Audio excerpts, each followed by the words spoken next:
Kalau Anda tidak mengerti Alkitab, tidak mengerti kenapa itu ditulis, itu sebabnya tiap hari kita bilang gini, saya mesti doa puasa dulu bikin keputusan.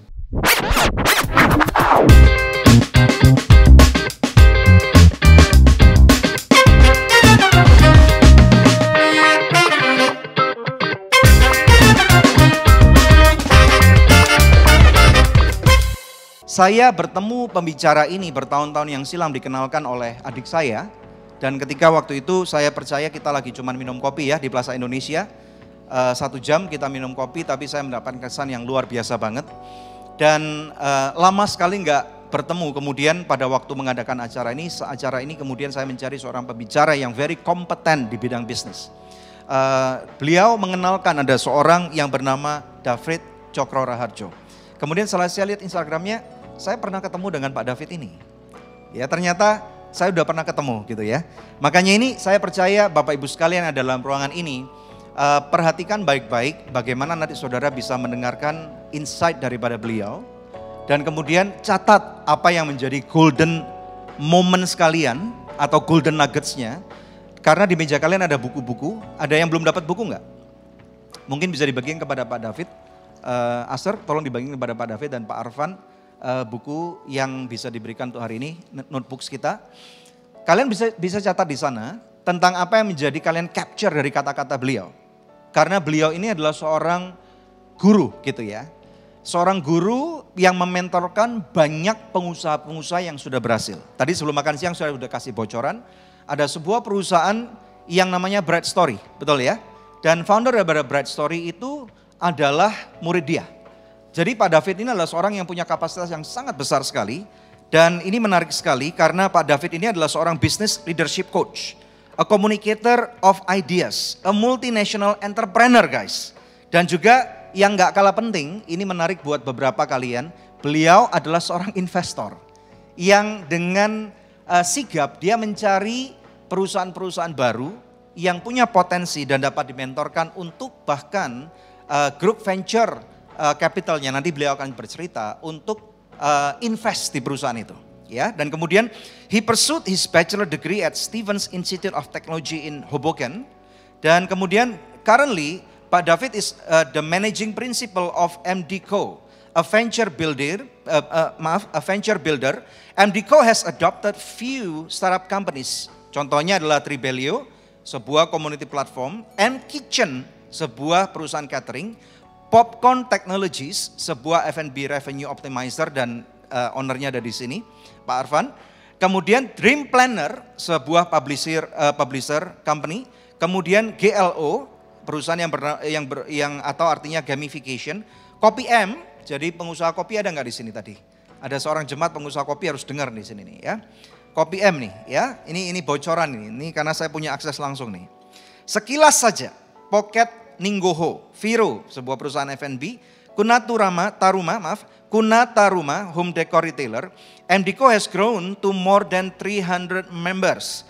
Ini yang menarik juga, David is also partner at Sovereign Capital, a US-based private equity firm that invests globally in 3 main sectors of the economy: technology, healthcare, and consumer products and services. Some of the firm's investment portfolio is Lockheed. Ya, puji Tuhan, kami sering kerjasama dengan Lockheed. Puji Tuhan.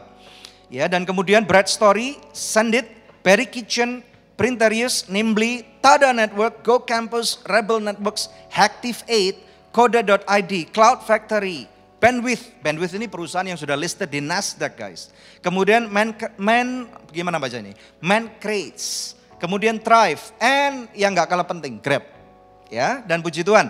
David is the chairman of the board of directors of Sekata Indonesia Perkasa atau SIP and Enlisting Consulting. In addition, David also sits in the advisory board of LandX, SIP Institute and at im.ek, Indonesian Membangun Pemimpin.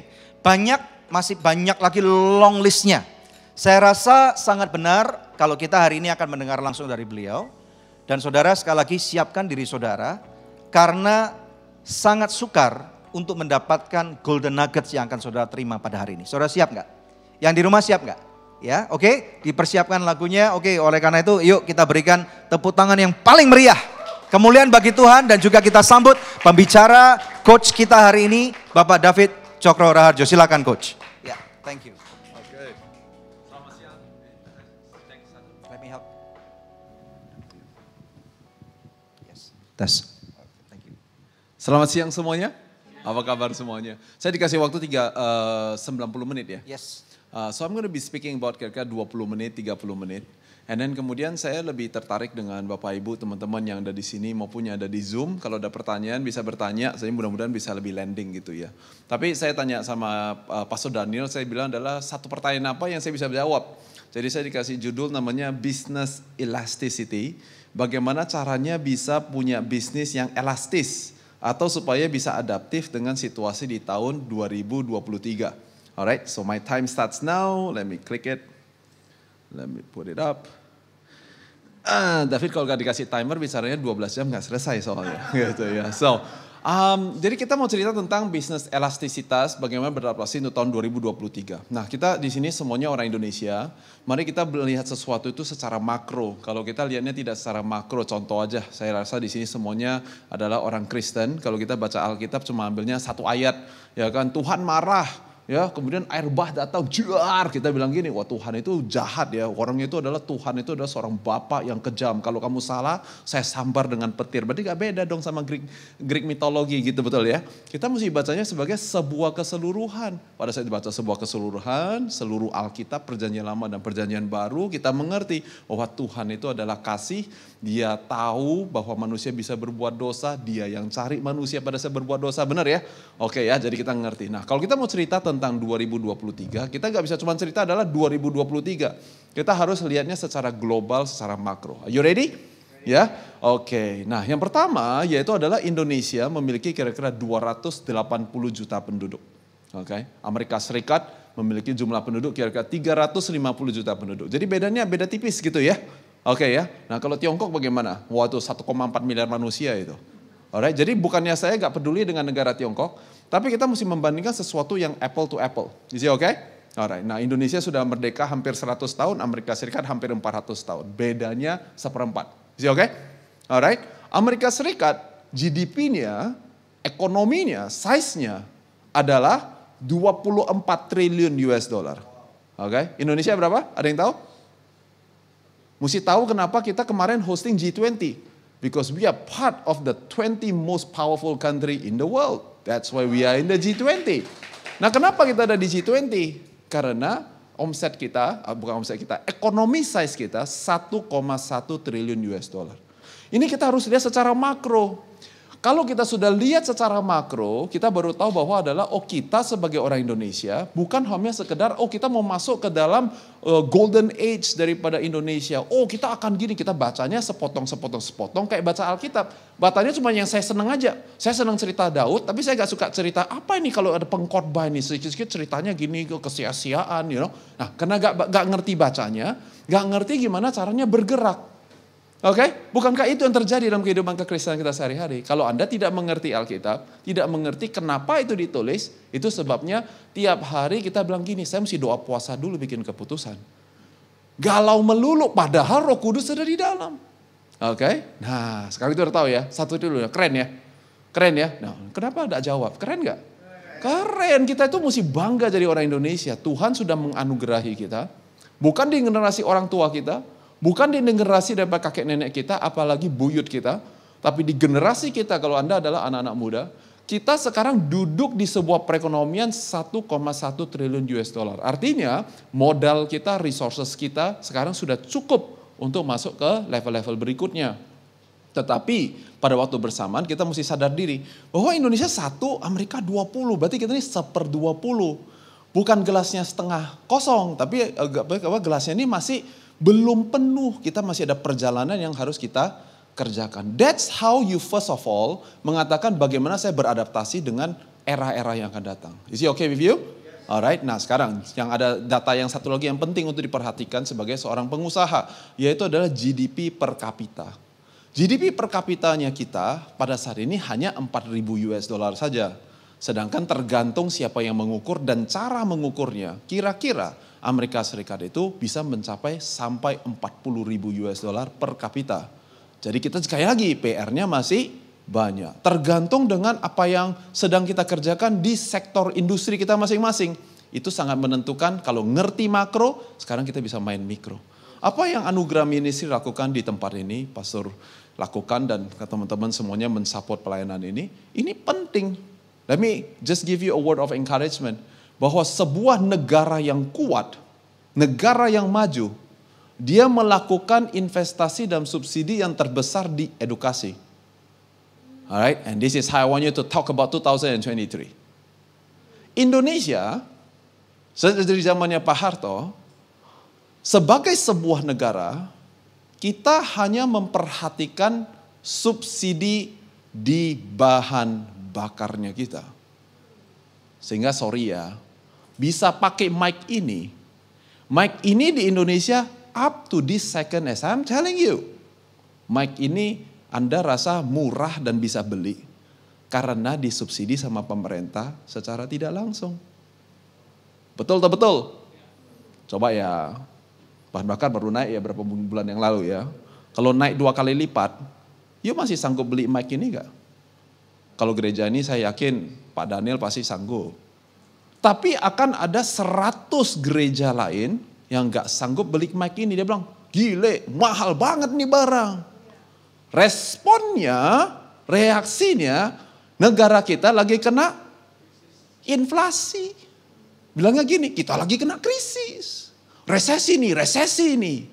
Guys, kita ini orang Kristen. Panduan kita Alkitab. Oke?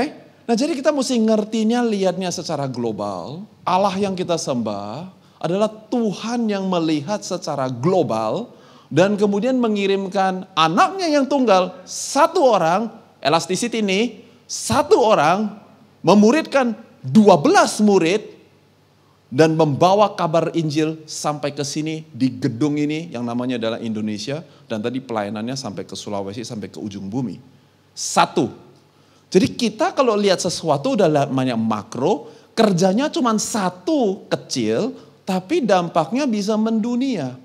Itu yang harus menjadi doa pada saat kita bangun pagi hari. Dan itu yang harus menjadi aktivitas dan kesulitan dan aktivitas kekerjaan kita setiap hari. Bahwa tahu bahwa 1 ini bisa mengubah Indonesia. Nah ini yang penting. Jadi untuk bisa melakukan ini sekali lagi teman-teman, coba perhatikan ya. Untuk kita generasi tadi Om udah kenalan gitu ya. Kita yang umurnya kelihatannya lebih seperti saya dan lebih senior daripada saya. Kita semua tahu dulu ada bahan bakar yang namanya premium. Oh iya ya, kalau yang masih muda banget, anak saya gak tahu itu. Apaan premium? Dia cuma kenal gini, ada pertalite betul ya. Nah perhatikan bagaimana negara kita sudah berkembang. Dari yang sebelum 1 triliun, sekarang menjadi 1 triliun. Pada saat premium dinaikkan, betul ya Om ya, setiap kali premium dinaikkan harganya, apa yang terjadi di pasar? Demonstrasi, betul ya, mogok kerja, betul ya, dunia kiamat, betul. Lantasan 1 hari lahir pertalite. Mana premiumnya? Itu sebabnya kita 1 triliun US dollar. Karena negara yang maju tidak bergantung kepada pemerintahnya subsidi bahan bakar. Oke? Jadi saya bisa beli mic ini, teman-teman bisa beli Aqua, bisa buka startup. Ini semuanya masih program subsidi pemerintah. Jadi kita anak-anak Tuhan lihatnya global. Kita gak takut bahan bakar naik. Karena kita tahu setiap kali bahan bakar kita subsidinya hilang, berarti we are getting ready to enter the new economy of Indonesia. There you go. Jadi kita kalau udah kayak begitu, kita gak responnya kayak gini. Aduh takut. Pak Pendeta, apa yang harus saya lakukan untuk menghadapi tahun 2023? Respon kita sebagai pengusaha adalah, oke, Tuhan lagi mau bawa Indonesia ke level berikutnya. Apa yang harus saya persiapkan supaya kantong yang baru bisa menerima anggur yang baru yang sedang Tuhan mau taruh di dalam negara kita. Bagaimana kain barunya saya mesti sediakan, bukan dijahit dengan kain lama, karena firman Tuhan saya mengatakan adalah kalau kamu jahitkan itu dengan kain lama, koyaklah jahitan itu. Is it okay? Is it okay? Gak usah buka firman Tuhan ya. Langsung ya aplikasi ya. That's what we have to know as pengusaha Kristen. Jadi kita bukan cuma sekedar adalah saya anak Tuhan, jadi saya percaya bahwa Tuhan bersama dengan saya dan saya bisa lakukan yang tidak mungkin. That's great. But God did not just give you the spirit in you, but God also give us the brain. Otak kita kalau dikeluarin, jangan dikeluarin ya, tapi kalau dikeluarkan, Anda putar otaknya lihat gitu, di belakangnya ada nomor seri guys. Terus ada tulisan gini, made in heaven, designed by God. Oke gak? Jadi kita gak cuma mengandalkan roh kita harus mengandalkan roh. Tadi pagi saya 5:20 pagi, saya masih berlutut di samping ranjang saya every single morning. And I still pray to my God. I'm not asking you not to use your spirit. I'm asking you to also use the brain, the logical thinking yang Tuhan sudah desain untuk kita. Ya, filosofinya cuma satu. Anda mau lihat Indonesia maju atau tidak? Atau Anda cuma melihat bahwa saya masih bisa beli mobil yang saya bisa pakai. Saya hanya masih bisa memikirkan adalah saya masih bisa pergi ke liburan yang selama ini saya bisa pergi. Saya masih bisa pergi ke Singapura yang dulu 3 juta sampai sekarang 9 juta belum tentu sampai. Oh, right?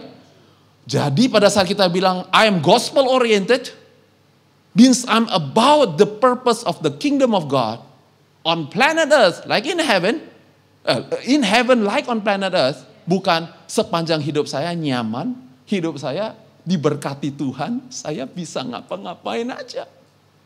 Bukan begitu. And I promise you, that's not what Jesus' ministry look like. Pelayanan Tuhan Yesus sama sekali tidak ada kenyamanannya. Tidak ada kenyamanannya. Tapi dia mengerti apa yang akan terjadi 2000 tahun daripada sekarang. Dia bilang adalah saya berani untuk mengorbankan nyawa saya di atas kayu salib. Melayani di atas permukaan bumi ini. Supaya apa? Supaya nanti 2000 tahun lalu kita bisa pegang mic kayak begini. Bisa nyembah Tuhan. Bisa baca firman Tuhan. Dan kita bisa menikmati apa artinya jadi orang Kristen. You okay or not? Okay? Ya. Nah oke. Jadi perhatikan. Di Orde Lama. Setiap kali bahan bakar naik. Demonstrasi. Kerusuhan. Dunia mau kiamat. Betul ya? Nah oke. Baru-baru ini kan Pertalite kita baru naik ya. Ada demonstrasi gak? Kagak ada toh. Itu namanya negara kita sudah lebih dewasa. Rakyat kita sudah lebih dewasa. Kalau kita lihat makro, kita cuma lihat, ginilah Indonesiaku. Nah kalau kita baca sejarah, kita bilang gini, Indonesia saya sudah lebih dewasa, udah lebih keren, lebih mantap. Oke? Ya, alright. Mau 2023 kan? Sekarang perhatikan, kalau seorang presiden, ada presiden Indonesia, Anda naik nih baru jadi presiden. Oke? Anda punya beberapa tahun untuk memimpin. Anda naikkan gak itu bahan bakar? Nggak naik. Kenapa? Karena begitu naik, bukan cuma gak berani. Begitu naik, dia bilang begini, saya mau menang term yang kedua. Jadi jangan naikin dulu, tunggu dulu. Kalau bahan bakarnya murah, disubsidi oleh pemerintah, berarti apa artinya? Artinya saya punya banyak kesempatan untuk bisa bangun lebih besar. Jadi presiden bisa patriotik loh. Tetapi dengan agenda itu bahan bakar tidak naik. Masalahnya bahan bakar yang tidak naik membuat negara kita tidak terbuka kesempatan untuk bisa naik ke level berikutnya. Oke? Nah sekarang dia di term yang kedua.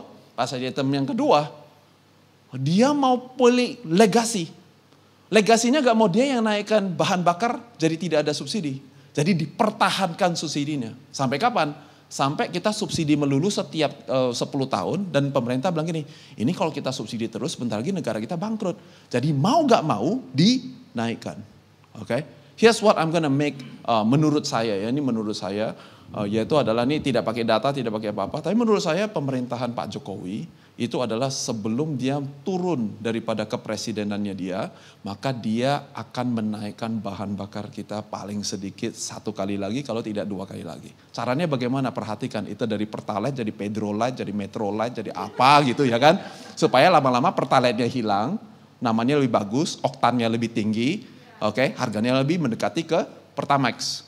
Atau sekaligus saja contohnya bisa banyak soalnya. Hilangin aja Pertalite-nya sekaligus. Pokoknya mulai dari hari ini udah gak ada Pertalite lagi, cuma adanya Pertamax. Nah kalau itu terjadi guys, boro-boro pergi ke Singapura, ke Kuala Lumpur, terbang ke Bali aja, tiba-tiba satu Indonesia hilang pasar Bali 50%. Karena yang selama ini kita bilang adalah, gua jagoan, gua kalau liburan mah habis 20 juta ke Bali biasa. Nah, sekarang 20 juta gak cukup. Gak cukup sekarang. Kenapa? Karena bahan bakarnya naik. Setiap yang kalian pakai ini, itu subsidi di bahan bakar. Jadi kita sudah masuk di rating daripada negara hebat, tapi kita pemula. Jadi untuk bisa ke level berikutnya, Indonesia harus membuat program subsidi bahan bakar di dalam 5-10 tahun ke depan tidak ada. Sehingga apa yang Anugerah Ministry sekarang lagi lakukan, itu akan dilakukan oleh pemerintah. Perhatikan, Amerika Serikat adalah negara paling kuat di seluruh jagat raya, betul ya? Dia punya subsidi yang paling besar apa? Namanya adalah scholarship, student loan. Bukankah itu yang paling besar? Jadi siapa yang berinvestasi di edukasi, negaranya 10 tahun kemudian jadi negara hebat. Betul atau betul? Oke. Sekarang 2023 ya, kalau kalian udah lihat. Jadi saya gak bilang itu adalah terjadi di 2023, mesti bisa terjadinya di 2024, di 2025. Saya gak tahu kapan lagi saya diundang, saya gak tahu kapan lagi kita ketemuan. Tapi saya bukan kasih tahu sama kalian adalah, ya if this happen, I'm telling you that ini pasti terjadi. Ini cuma masalah timing. Mau timingnya terjadi di Februari 2023 atau Februari 2025. Atau anything in between, tapi ini pasti terjadi.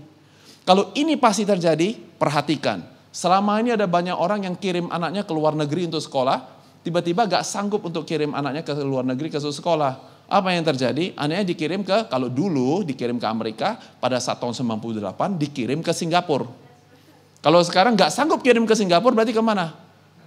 If you open a university, you invest in our professors, you invest in education, you will become a great university. One day we too will have Harvard University di Indonesia.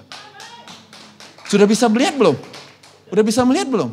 Kalau Anda bisa melihat ini, Anda gak takut untuk memulai. Gak terus bilang adalah, ya susah lah. Kayak kita kalau, saya yakin Daniel kalau pergi ke daerah-daerah, kalau saya seringnya kan Sumatera Utara ya, ke Medan, orang Medan bilang gini, Kak saya gak ada opportunity Kak, kenapa gak ada?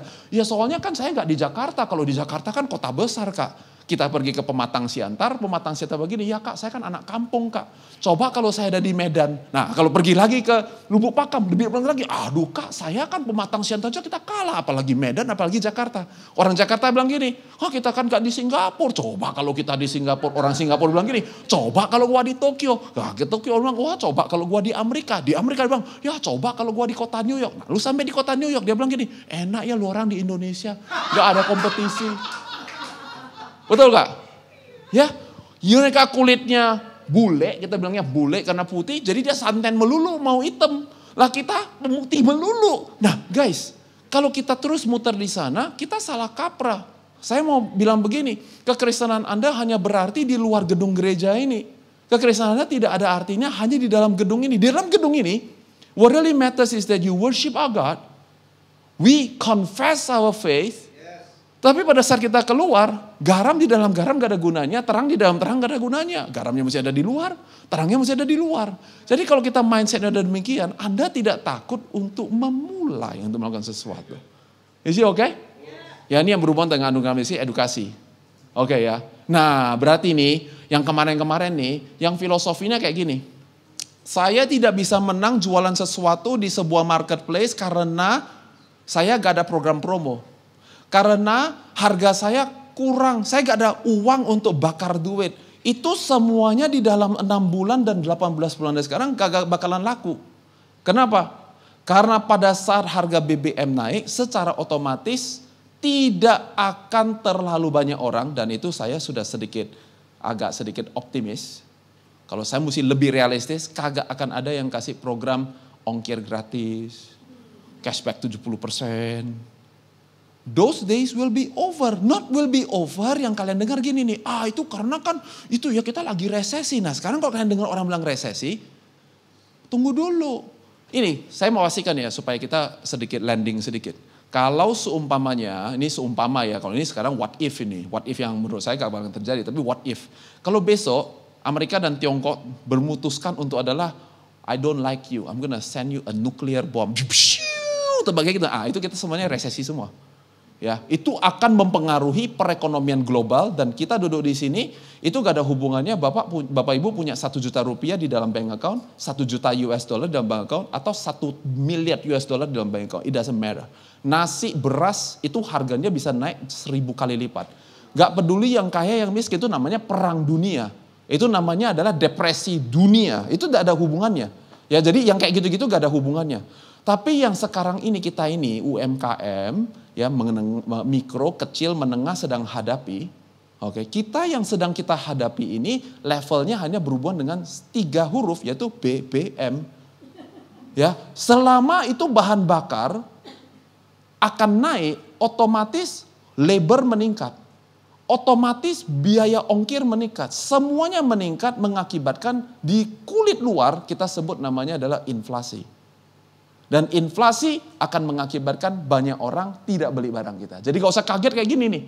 Wah, selama ini saya bisa jual 100 botol 1 hari.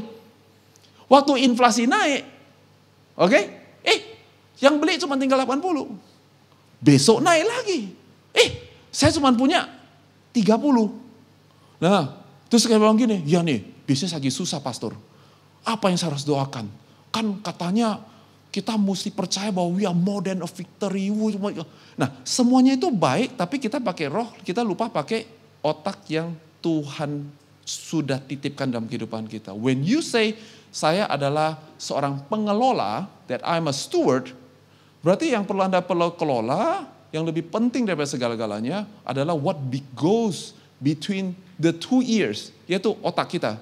Bagaimana kita kelola setiap hari. Nah, mudah-mudahan dalam waktu yang saya sudah habiskan kira-kira 18 menit ini, saya membantu teman-teman untuk barusan ini semuanya bukan nyatet, tapi mikir. Dalam konteks bisnis kalian masing-masing. Alright?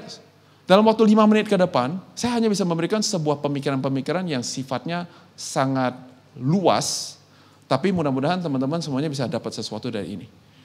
Saya sudah melewati 4 krisis ekonomi, saya umurnya nggak 70 tahun, saya umurnya baru 42. Tapi saya sebagai pengusaha sudah melewati 4 krisis ekonomi.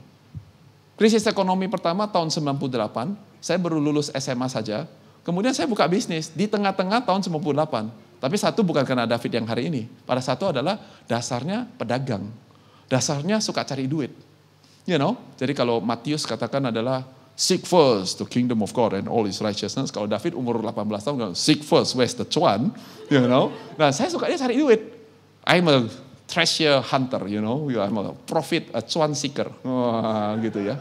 But you know what? Saya tidak tahu bahwa itu adalah benih yang Tuhan taruh dalam kehidupan saya. Di tahun 98 lagi di tengah-tengah krisis di kota Medan, pembakaran ban terjadi riot dan semua-semuanya. Saya malah buka bisnis 2. Buka sekolah bahasa Mandarin dan buka bengkel.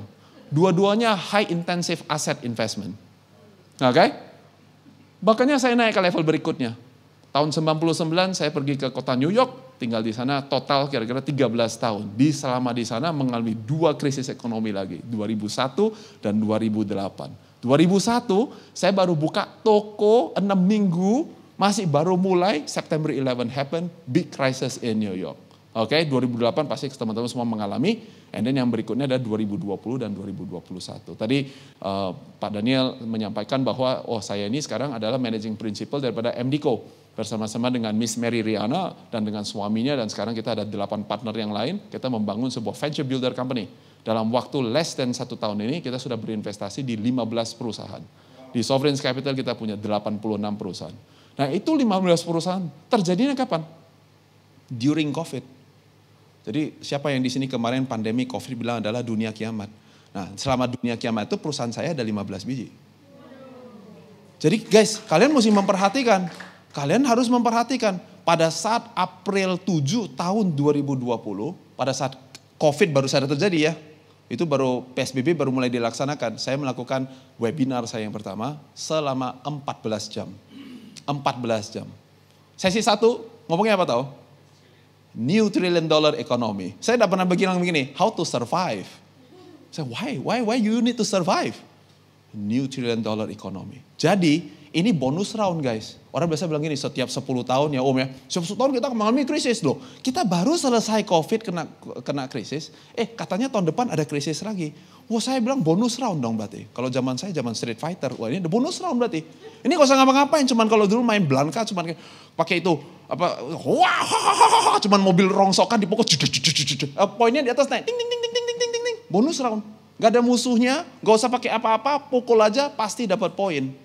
Ini bonus round berarti. Now if you don't get it, kalian semuanya, mohon maaf ya.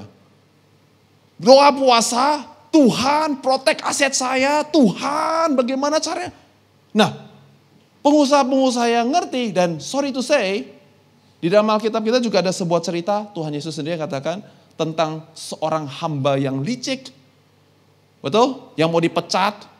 And then kemudian Tuhan Yesus yang mengatakan, dikatakan di Alkitab, and I quote, dia melihat kepada para muridnya dan dia katakan adalah, oi, kalau bahasa kita sekarang, kalian ini kan anak saya ya, you udah ikut gue berapa tahun? 3 tahun ya? Aduh anak-anak terang, kok kalian ini gak sepinter yang ada di dalam kegelapan? Di situ yang kita sering quote, kita harus tulus seperti merpati, cerdik seperti ular. Bahasa Inggrisnya adalah to be pure as a dove and shrewd as a serpent. Shrewd itu guys lebih tinggi kelasnya daripada cerdik. Shrewd as a serpent is talk about licik seperti si ular. Ular itu referensinya kejadian. Jadi kehebatan cara pandang pikirannya, perspektif untuk lihatnya. Mudah-mudahan saya sedang mencontohkan kepada Bapak Ibu teman-teman sekalian. We gotta be pure as a dove.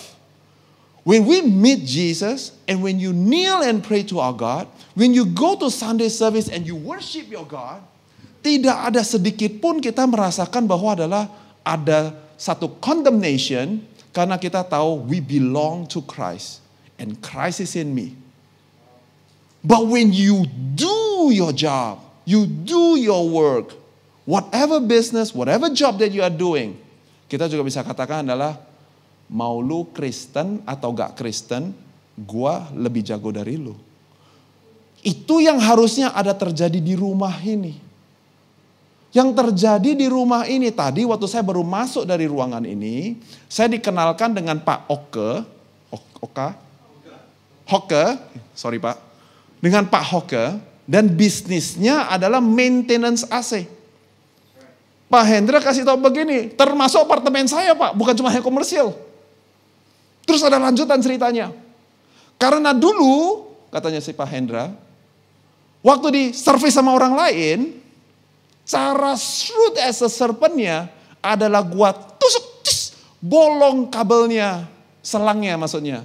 Sehingga dengan cara demikian, bolak-balik servis lagi.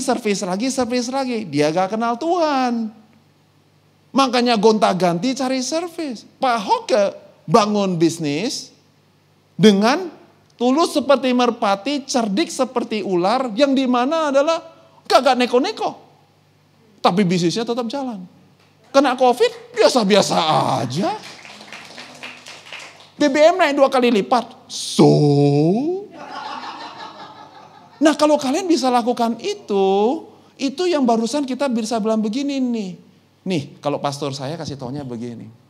Kalau ini adalah standar kebenaran firman Tuhan, dan ini adalah realita industri atau bisnis saya, jangan turunkan standar kebenaran firman Tuhan ke dalam realita industri Anda.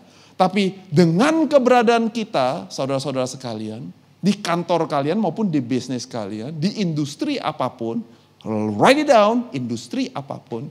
Bisa gak kita begini, 5 tahun saya ada di industri itu, 5 tahun saya ada di kantor itu, realitas saya sekarang adalah 30% lebih mendekati kebenaran firman Tuhan. Itu baru namanya jadi pengusaha Kristen. Itu baru namanya jadi karyawan Kristen. Kalau seumpamanya 5 tahun, 3 tahun, 10 tahun, 300 tahun, Indonesianya sami mawon, gak berubah-berubah. Lah, saya mau kasih tahu, ayat Alkitabnya juga ada. Dia bilang begini, apa gunanya garam yang sudah kehilangan rasanya? Cuman dibuang dan diinjak-injak sama orang lain. Hey, if my God, if your God Jesus said it himself, not Paul, not Peter, not John, not Moses, not Eli, but God himself said it. Dia itu kalau orang Indonesia, kalau ke zaman kita sekarang itu mungkin ahli nujum atau orang khuamia paling hebat sejagat raya. Dia sudah tahu bahwa nanti lu tahun 2022 lu bakalan ketemu orang-orang yang kayak begitu. Yang cuman bilangnya begini, ya beginilah kantor kita, ya beginilah orang Indonesia, ya beginilah Jakarta, ya beginilah gereja kita, beginilah pendeta kita, beginilah. Nah, dia sudah tahu bahwa you gonna make that excuse, maka dia taruh dulu di situ. Itu hebatnya Tuhan kita. Nah, kalau udah baca Alkitab udah kayak begitu tuh, nah, gak ada itu ceritanya adalah 2023 gak kena krisis, gue bingung mau ngapain. And for that reason, I hope this is a good starting point untuk Bapak Ibu, teman-teman sekalian, untuk mulai berpikir tentang kerjaan dan bisnis kalian masing-masing. Mudah-mudahan saya bisa bantu kasih share pengalaman sedikit gitu ya, yang mungkin bisa dipakai. Kalian diberkati, kalau ada pertanyaan nanti silakan, saya mau berikan kesempatan untuk bertanya. Tapi saya punya privilege untuk bertanya dulu dengan coach ini. Zaman sudah berubah coach ya. Tadi coach mengatakan bahwa melewati 4 macam krisis. Ya. Di tahun 98 saya masih ingat ketika itu saya dan istri saya kami baru lulus kuliah. And kami waktu itu menjalankan bisnis selama 7 tahun sebelum kami masuk pelayanan full time. Nah bisnis pada waktu itu susah banget karena belum ada venture capital dan yang lain-lain. Bisa terangkan sedikit gak bagi banyak orang awam belum mengerti konsep startup itu seperti apa? Konsep daripada perusahaan startup di mana ada perusahaan-perusahaan angel investor yang kok mau bakar uang di perusahaan itu. What are you aiming actually? Oke, very good. Silakan. So kita orang Kristen, saya mau kasih tahu ya, gak ada program bakar duit. Tapi ada orang yang bikin program bakar duit, ada. I see. Tapi program bakar duit itu di dalam dunia investasi tidak ada. Nice. Tapi yang bikin program ada. Oke, jadi itu ada.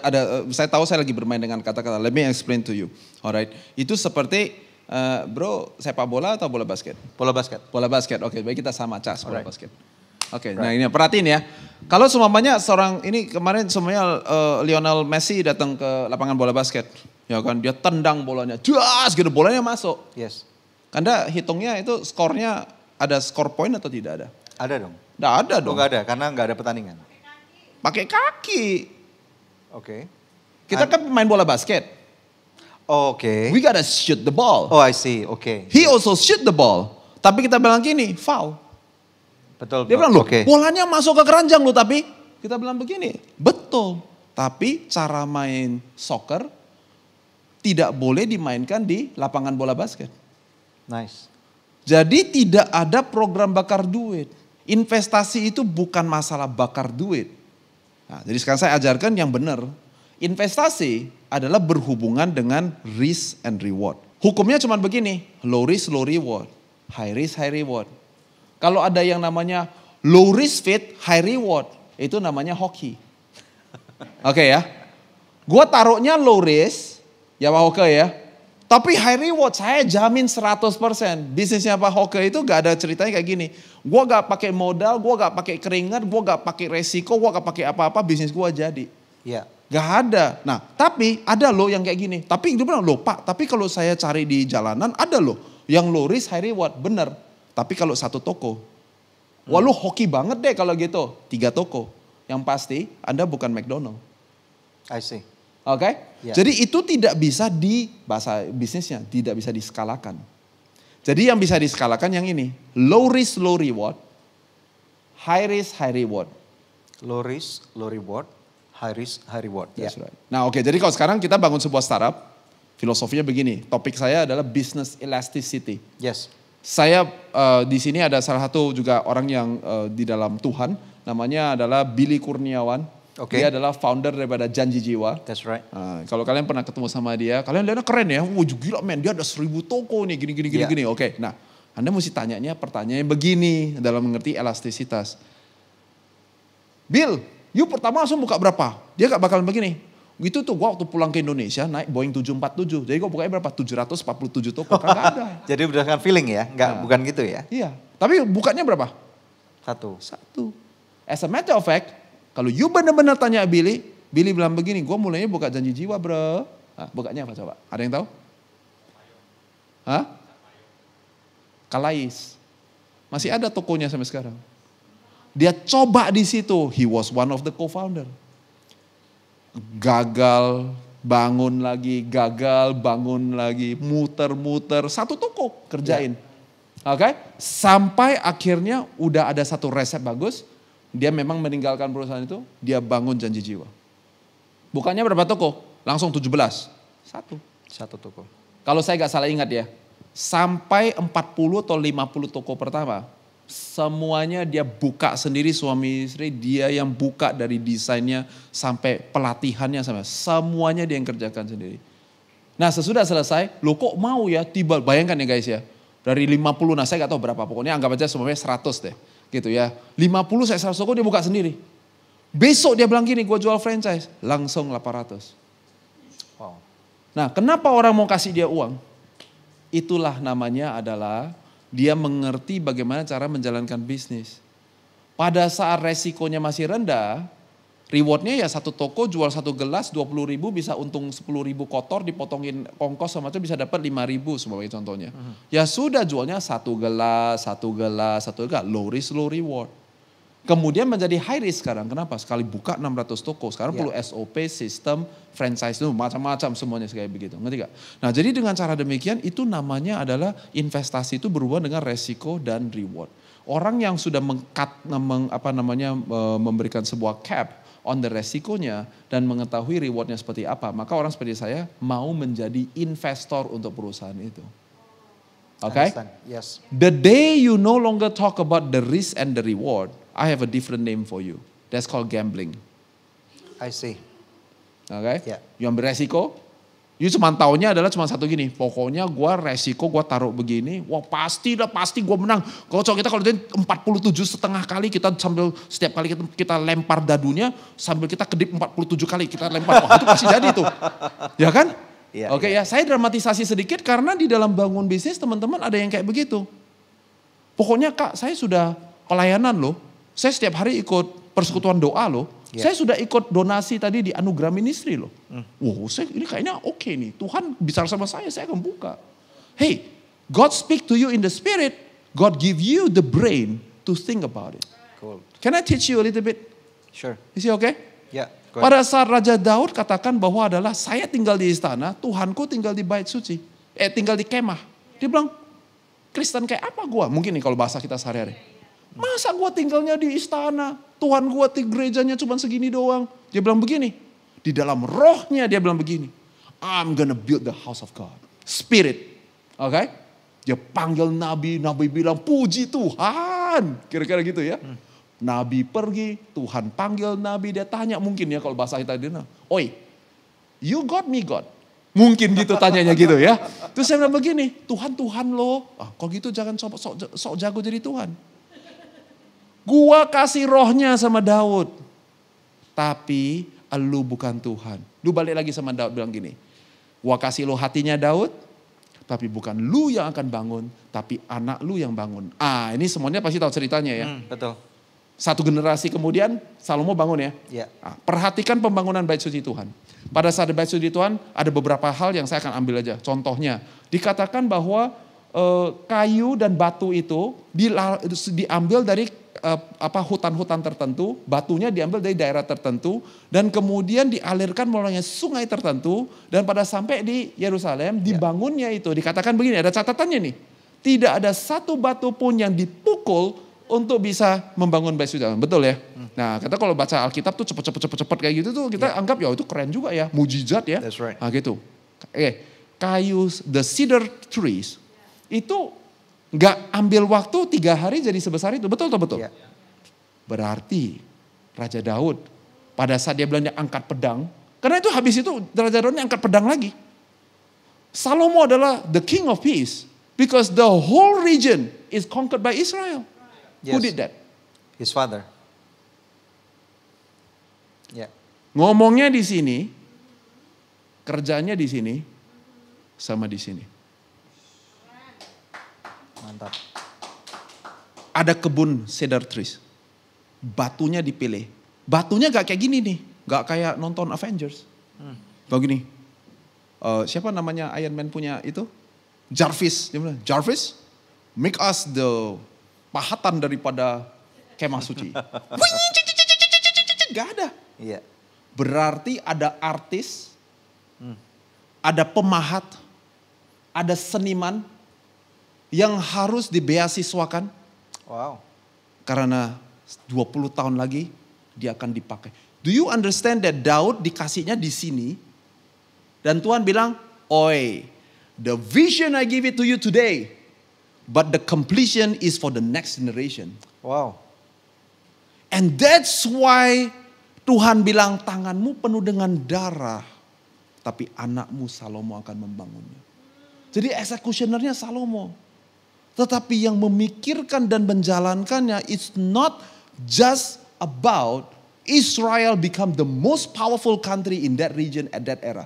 Yeah. It's about Tuhan taruh di hatinya, dia pakai otaknya bikin strategi, dan dia pakai tangannya untuk eksekusi.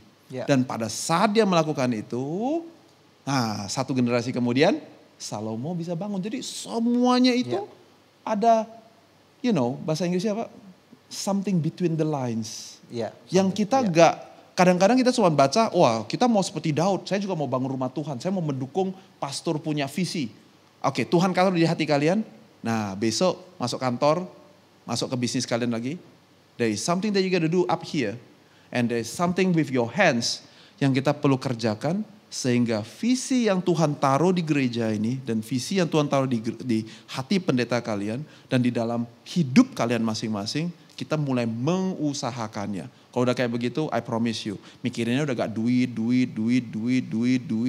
melulu. Kagak. Kenapa? Karena roh Tuhan ada di dalamku, ya kan? The spirit of excellence will be born out of it. Kita kerja sesuatu udah kayak gini nih, why-nya keras. Gitu ya. Nah, hubungannya dengan investasi apa? Berarti ada orang-orang seperti saya yang dipanggil oleh Tuhan untuk kita punya talenta tertentu untuk bisa meyakinkan beberapa orang untuk bisa taruh uang bukan 1.000 perak tapi ya beberapa juta US dollar ya di dalam perusahaannya kita supaya apa? Pada saat kita melihat rencana kerja yang baik yang sudah dibuktikan and then we give you the money, we play by that. Jadi orang yang gak ngerti bola basket, dia gak mengerti kenapa sepak bola itu bola ditendang masuk kenapa gak dihitung poin. Oleh karena Anda gak ngerti cara main investasi. Anda gak ngerti Anda bilang begini. Itu mah program bakar duit. Itu orang yang gak ngerti. Tapi saya memang mau kasih tahu. Ada beberapa usaha yang kemudian diplesetin dan mereka membuat program-program bakar duit. Untuk jack up the valuation of a company. Saya mengakui itu ada. Ya, tapi perusahaan saya tidak. Gitu ya. Nah, jadi kita mesti tahu yang benar. Nah, kalau Anda sekarang dengar yang benar, Anda lihat yang orang lain kasih komentar dimanapun, Anda bilang begini, itu adalah orang nggak ngerti bicara. Itu kayak komentator ngomong tuh, kamu nih goblok tuh, tendang begitu aja gol kok gak bisa gitu. Maunya main 100, kemarin siapa Portugal main kok 6-1, itu mainnya mestinya 62-1 gitu loh. Nah, orang komentator gampang gitu. Kenapa? Gak ngerti. Dia gak ngerti berapa susahnya untuk bikin 1-0 gitu. Ketika orang banyak. Iya. Oke, Pak Oke silakan. Oke, thank you untuk waktunya. Panggilnya Coach siapa ya? David aja. Coach David, oke. Tadi dikatakan Coach David udah mengalami 4 kali krisis. Gimana caranya bangkit dari setiap krisis? Supaya ada sesuatu yang kadang-kadang generasi quote gitu ya. If you prepare only in the time of need, you are normally already too late. Kalau Anda mempersiapkan hanya pada saat dibutuhkan, biasanya Anda sudah terlambat. Oke, jadi bukan bagaimana caranya, kalau kalian, ini gini ya, saya waktu tahun 98 itu 100% insting. God has gifted me. Kenapa salah satu di bio saya tulis bahwa saya adalah multinational entrepreneur. Karena saya sudah bangun bisnis di Amerika Serikat, di Tiongkok, di Thailand, di Indonesia. Multinational entrepreneur gitu ya. Jadi ini ada gifting, ada bakat yang Tuhan sudah taruh di dalam kehidupan saya. Ya Pak Hoke ya. Nah jadi pada saat itu mungkin itu tidak cocok. Tapi kan kita bicaranya adalah tahun 2022 dan ngomongnya adalah kita belum memasuki krisis. Jadi jangan bilangnya adalah bagaimana caranya bangkit dari krisis. Tapi saya mau kita untuk mempersiapkan diri. Karena kalau kita mempersiapkan nanti krisis terjadi baru kita mikirin. Nah gawat. Nah di sini ada teman saya Arvan Kusniawan. Tadi sudah disebut sebagai founder daripada Popcorn. Di hari kita itu PSBB. Saya sebetulnya memberitahukan kepada tim saya bilang, aduh puji Tuhan kita semuanya capek udah kerja keras ya. Saya bilang gini, semuanya libur 1 minggu. Saya kasih tahu sama tim saya. Kebetulan PSBB toh, saya bilang udah semuanya libur aja. Nah pada saat saya di hari kedua Pak Hoke, saya lagi berdoa dan Tuhan taruh sesuatu di dalam hati saya langsung tahu bahwa ini tidak akan hanya cuma 1 minggu atau 1 bulan. Ini akan potensial berakibat adalah 1 tahun, 1,5 tahun. Saya berbicara dengan teman-teman saya, nah ini pada saat di awal-awal daripada COVID-19. Maka pada salah satu orang yang saya telepon tim saya, tapi ini contoh yang saya mau kasih. Saya telepon Arfan, saya bilang, Van, kamu sama istri bagaimana? Saya sehat. Sehat, dia bilang, oke, sekarang saya mau mempersiapkan kamu kasih tahu sama Beatrix, istrinya dia. Saya bilang adalah kamu kasih tahu bahwa David kasih tahu bahwa ini waktunya untuk pergi perang. Ini bukan waktunya untuk tidur. Ya, jadi Van, kamu bilang sama istri, orang semuanya tidur, orang semuanya bilang adalah kuburkan diri, kita akan kerja keras. Bila perlu 24 jam gak tidur. Wow. Jadi kasih tahu, 3 bulan ke depan ini, you gonna see less of me because I gotta go to the battleground. So every time you go to the battleground, you leave the wife and the kids because you are ensuring the prosperity of your family. For to do that, you go out. Saya kasih tahu, yuk ngomong dulu sama istri. Ini singkat cerita udah selesai Pak Oke ya. Nah, kemudian saya bilang sama dia, saya bilang adalah, Van, kita akan bikin produk. Kenapa? Karena saya bilang dengan adanya COVID, teknologi Anda akan sangat dibutuhkan. Nah, bayangkan Pak Hoke kalau pada saat itu, dia baru pertama kali mikir gimana caranya kita bikin POS. Nah, if you prepare in the time of unit, you already too late. Before ada COVID-19 itu sudah bisnisnya. Vision statement daripada Arfan yaitu adalah menggunakan teknologi untuk meringankan kehidupan manusia. Nice. Wow. Jadi dari sananya sudah bikin Pak. Berarti preparationnya kapan? Waktu COVID atau tidak ada COVID? Dari COVID-nya sudah ada. Filosofi kita adalah apa? One user, one device, that's it. Jadi bukan bikin aplikasi yang paling lengkap sejagat raya, tapi membuat aplikasi yang tepat sehingga meningkatkan produktivitas daripada waiter. Membuat satu aplikasi lagi yang tepat untuk meningkatkan produktivitas daripada kitchen helper. Membuat satu aplikasi lagi yang tepat, nah itu filosofi kita Pak. Sekali lagi saya mau menggarisbawahi persiapannya tidak ada hubungannya dengan krisis. Karena persiapan sudah dilakukan sebagai persiapan, karena persiapan itu artinya adalah sebelum dibutuhin sudah dipersiapin. Nah oke. Saya udah jawab dengan sebuah contoh, mudah-mudahan inspiratif. Sekarang I go technical. Ya. Firman Tuhan mengatakan bahwa ada 2 buah rumah. Satu dibangun di atas bukit karang, satu lagi dibangun di atas pasir. Kita semua tahu ceritanya dong ya. Yes. Kena ombak, jeder. Yang satu roboh, yang satu kagak kenapa-napa. Kenapa? Yang satu di atas batu karang. Yang satu lagi, oke. Yang dipastikan di Alkitab adalah bahwa badainya pasti datang. Yes. Yang dikasih sebagai opsi di dalam Alkitab adalah sampean mau bangun di mana? Kalau kita pengusaha Pak Hoke, berarti yang menjadi kunci memasuki tahun 2023 adalah fundamental daripada bisnis kita. Oke, itu namanya batu karang. Kalau gini nih, yang paling penting kita setiap bulan bisa terima 10.000 order dan kita bisa cuan. Nah itu pasir. Oke, tapi customer service kita bagus loh. Oke, itu pasir ada batunya sikit-sikit. Tapi bukan batu karang. Oke? Jadi berarti kita mesti tanya pertanyaan ini guys. Kenapa bisnis gagal? Hanya ada 2 alasan. Yang pertama, sampean enggak ngerti jualan. Ini yang saya ngajarin nih. Ini Alkitabnya ini versi saya agak beda ya sama kalian punya ya. Sama ya? Sama dong. Bedanya adalah packaging, jualan. Ya. Jualan bukan barang yang paling hebat, teknologi yang paling keren yang akan menang. Tapi siapa yang bisa jualan paling hebat, nah itu yang menang. Yes. Oke, yang pertama. Yang kedua adalah manajemen. Manajemen itu adalah seperti botol ini, kalau saya bolongin di bawahnya, gak peduli berapa juta liter saya masukkan ke dalam gelas ini, ya gak pernah terisi 350 mili, betul atau betul? Itu namanya manajemen. Jadi manajemen adalah aktivitas menutup semua lubang supaya gak ada lubangnya. Sehingga walaupun gelas saya cuma 1 liter, tapi lebih hebat daripada orang yang punya 10.000 liter, tapi bolong bawahnya. Itulah 2 rahasia kenapa bisnis sukses dan bisnis gagal. Satu bisa jualan, dua bisa manajemen. Manajemen bisa banyak. Manajemen orang-orang, manajemen keuangan, manajemen daripada membangun SOP kita, produktivitas, and so on, and so on, and so on. Nah itu namanya membangun rumah di atas batu karang. Ya jadi fundamentalnya mesti kuat Pak. Oke ya. Nah memasuki 2023 atau 2033 atau 2043, ada dua hal yang kita orang Indonesia harus perhatikan.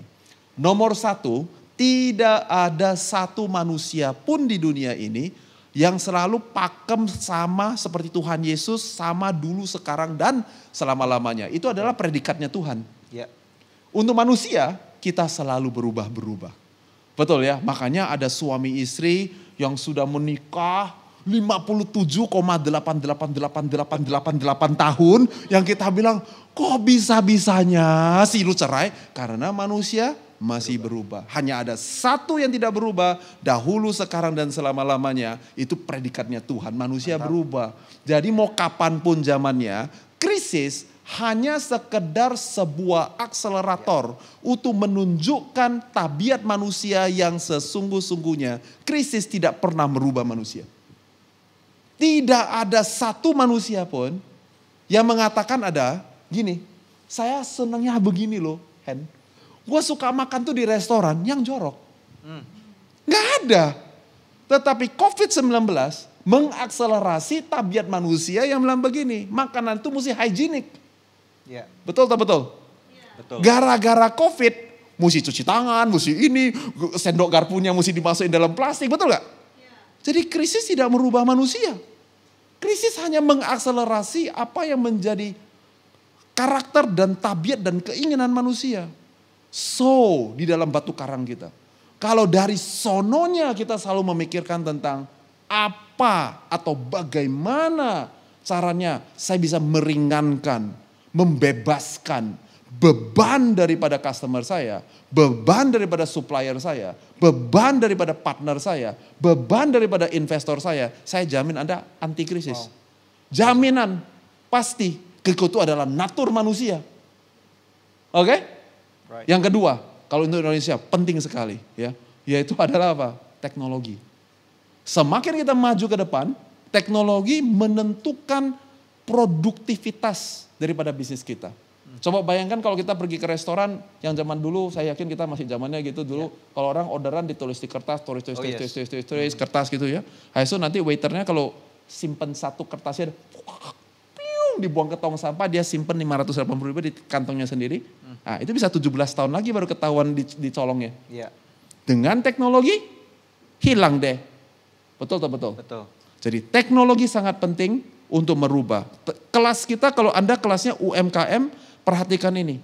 Use available technology.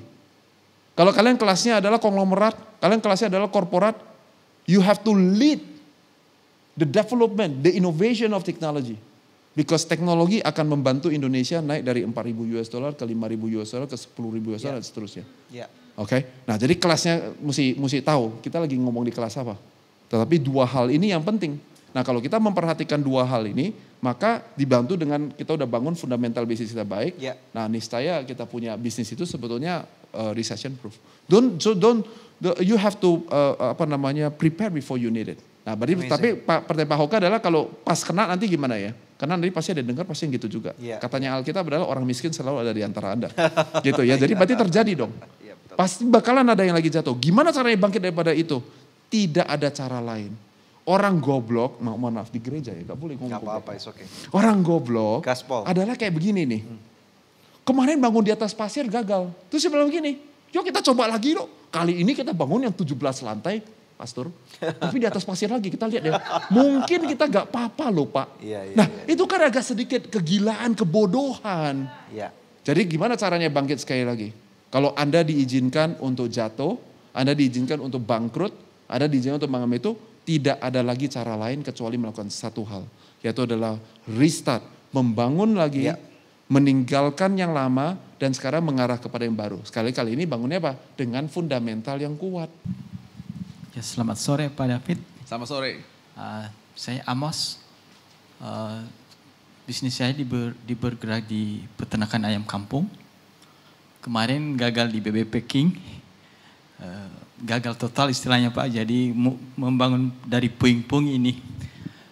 Saya bertanya Pak, bagaimana menarik para investor di dunia peternakan dan berapa persentase yang layak untuk investor? Karena itu mungkin setahun ke depan sih kita akan mengundang investor itu. Dan kemudian ketika para pengusaha itu mengalami kegagalan, apa yang harus dilakukan Pak? Terima kasih. Thank you Pak Amos Terima untuk kasih. pertanyaannya. Dan saya lebih mau menjawab pertanyaan kedua terlebih dahulu. Apa yang harus kita lakukan pada saat kita gagal sebagai pengusaha? Gitu ya, jadi kan katanya Alkitab ya Pak ya, 7 kali orang benar jatuh, 7 kali dia bangkit berdiri lagi. Wah, jadi spiritnya saya sudah jawab dulu ya, ayat Alkitabnya juga ada. Nah sekarang saya mau bilangnya begini, kita mesti, orang yang kaya adalah orang yang kaya dengan perspektif. Orang kaya itu bukan orang yang punya banyak duit. Gak ada satupun seorang anak bayi yang dilahirkan dan semua, wih ada 10 miliar. Gak ada. Yang dia diberikan oleh orang tuanya yang pertama-tama adalah perspektif. Saya punya 3 orang anak Pak Amos. Anak saya 3-3-nya gak pernah pakai dot. Anak saya gak ada neni. Kita tidak ada pembantu rumah tangga. Kami tidak ada sopir. Semuanya besarin sendiri. Itu adalah perspektif yang saya berikan kepada anak saya. Sehingga anak laki saya maupun anak perempuan saya tidak akan pernah mengatakan kepada pasangan mereka 20 tahun atau 30 tahun kemudian benar adalah gak ada neni, makanya kita gak mau punya anak. Karena papanya, mamanya sudah pernah mencontohkan bahwa mereka adalah produk tanpa neni. Dan gak ada dot. Ini sesuatu yang penting sekali, gak pakai dot. Kenapa? Karena kita berpikir kalau anak nangis berarti bapaknya malu. Lu nangis lu bikin papa malu tahu? Oh, atau anaknya nangis, anak saya mau mati berarti. Nah itu perspektif. Kalau kita mengerti sebagai orang tua, kita katakan begini. Seorang bayi gak bisa ngomong pak lapar pak. Jadi bang,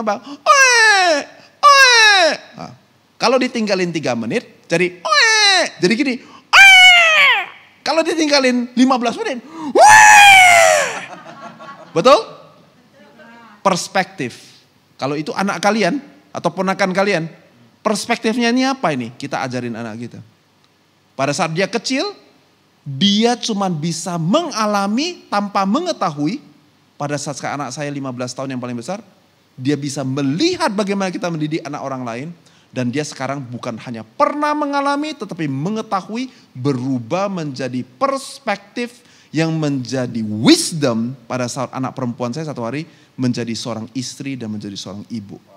Orang kaya adalah orang yang punya perspektif, bukan punya duit. Penting sekali.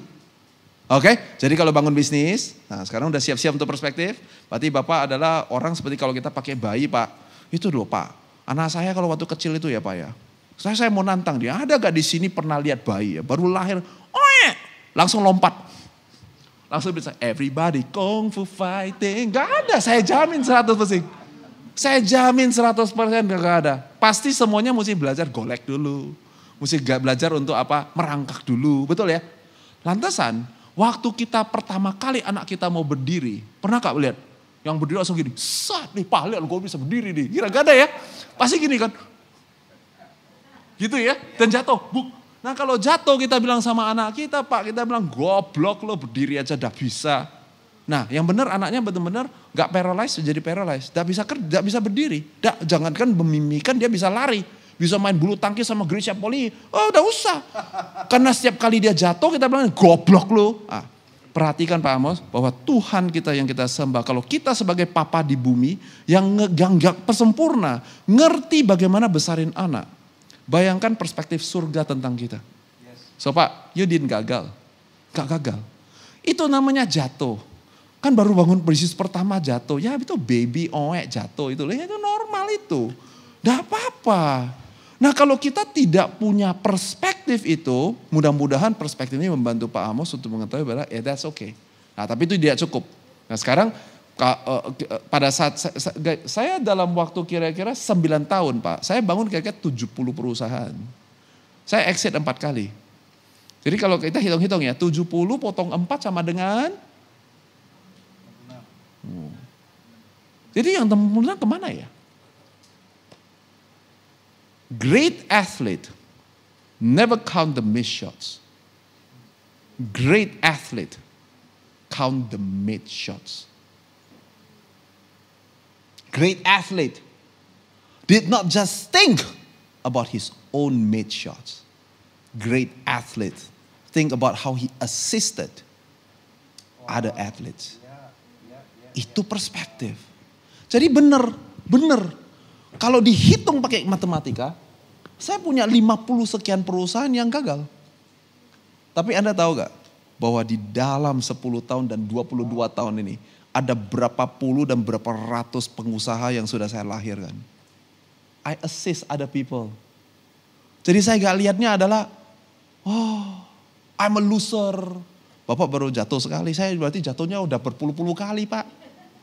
Makanya hari ini Bapak Ibu teman-teman semuanya tanya pertanyaan, mudah-mudahan ada satu impression.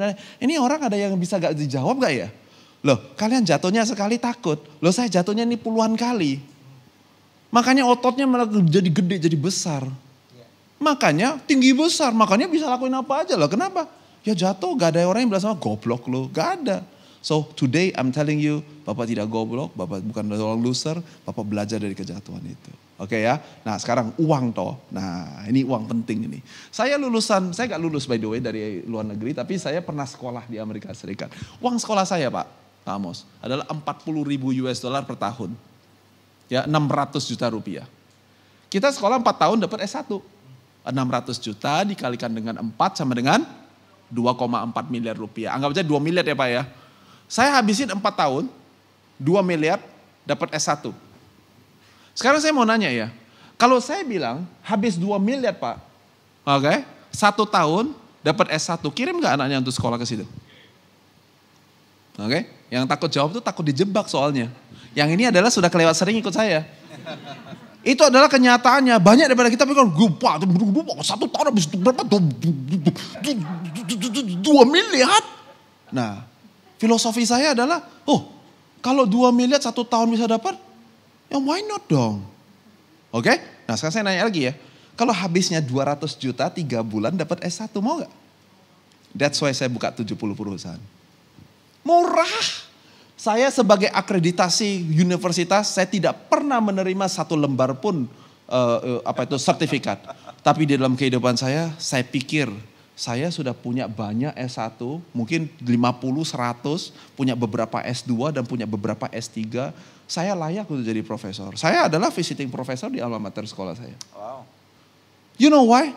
Karena perspektif. Jadi Pak, hasilnya yang terakhir apa? Yang terakhir berarti adalah ini yang paling penting. Apa yang saya pelajari dari kejatuhan saya? Kalau sudah belajar, maka besok tidak lagi jatuh. Ya. Lalu kalau besok tidak lagi jatuh. Berarti Pak yang tadi saya kasih tahu tentang janji jiwa ya Pak ya. Mulai lagi dengan sendiri Pak. Belum apa-apa cari investor. Kita hidup di dunia yang dimana Tuhan melihat hati, manusia melihat luar. Jadi kalau Bapak mulai, saya baru gagal nih. Pak tolong kasih saya uang 100 perak. Jadi dia lihatnya yang luar toh. Lah sampai baru gagal kok minta uang sama aku. Oke Pak ya. Tuhan lihat hati.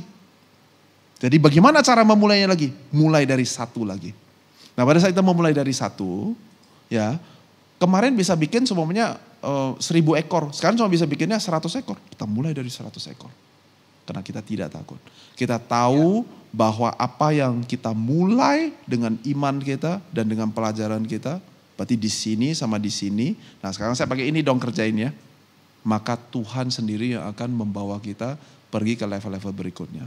Pada saat kita udah berhasil 100, jadi 300, jadi 1000. Balik dong seperti dulu. Dulu 1000 gagal. Sekarang 1000 gak gagal. Maka kita bilang sama investor, kasih gua uang dong, gua bikin 10.000.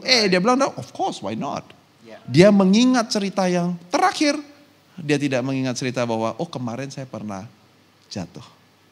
Oke Pak, semangat terus. Tuhan memberkati. Terima kasih, mantap. Pertanyaan terakhir dari Flor. Alright, silakan. Terima kasih Coach David. Ya saya mau tanya, udah dijawab semua sih tadi. Ya. Jadi ini pertanyaan penutup namanya, sih. Nama saya Arnold. Gitu. Jadi baru merambah ke dunia kopi sih gitu. tadi kan ada pertanyaan yang sahabat Coach David itu yang janji jiwa ya. Berarti kalau yang dia franchise 800 itu kita harus buka 50 sampai 100 gitu ya buat sistem gitu kan, buat biar investor percaya gitu ya.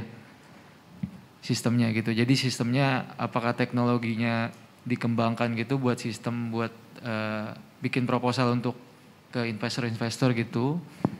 Itu atau ada cara lain gitu. Itu yang pertama. Untuk yang kedua saya kan apakah modal yakin aja itu cukup untuk kembangin usaha atau ada tips-tips yang berdasarkan pengalaman Coach David deh buat usaha apapun gitu. Oke, terima kasih. Oke, jadi jawabannya adalah begini guys ya. Bukan harus ada 50, 80 atau gitu. Kalau sebenarnya saya bilang adalah saya setiap hari berdoa jam 5, ini by the way cerita beneran. Setelah 12-15 tahun ini saya setiap hari bangun jam 5.15, alarm saya jamnya 5.20 pagi. Oke, saya bangun lebih cepat daripada alarm saya. Jadi saya 5 menit ngapain? Saya nungguin alarmnya bunyi. Waktu alarmnya lagunya adalah Jesus, begitu bilang Jesus, ting. Nah kan, mau masih kalahin dulu lagi. Nah gitu. Kemudian ngapain? Saya berlutut di samping ranjang saya setiap pagi jam 5.20 pagi dan saya membaca Alkitab saya berdoa sama Tuhan. Nah kalau semua saya bilang sama kalian bahwa itulah rahasia saya hari ini menjadi David Cokro Raharjo. Nah apa gak mampus? Itu namanya adalah saya sekarang predikatnya sudah bukan pengusaha, bukan investor, tapi tahu gak mau namanya? Mau tahu? Mau tahu? Nama saya berarti Tuhan dong. Saya baru kasih you resep. Loh yang bisa kasih resep itu cuma Alkitab saya. Jangan pakai itu menjadi filosofi kehidupan saya. Saya cuma bisa mencontohkan kepada kalian bahwa walaupun hari ini saya banyak berbicara tentang logika, cerita tentang hukum gravitasi membangun bisnis, tetapi saya juga adalah seseorang yang mengasihi Tuhan Yesus, melayani Tuhan Yesus, dan caranya bagaimana? Saya masih setiap hari berhubungan dengan Tuhan saya. Dia bukan cuma sebuah religion buat saya. Saya sudah melayani Tuhan 30 tahun. Dalam 30 tahun saya belum pernah minta-minta sama siapa-siapa. Gak pernah minta-minta sampai saya gak pernah fundraising untuk any of my businesses. Bahwa Tuhan tidak pernah gagal, belum pernah gagal, dan tidak akan pernah gagal. Itu kesaksian saya, dan yuk tangkap intisarinya bahwa saya pokoknya cinta Tuhan Yesus aja deh.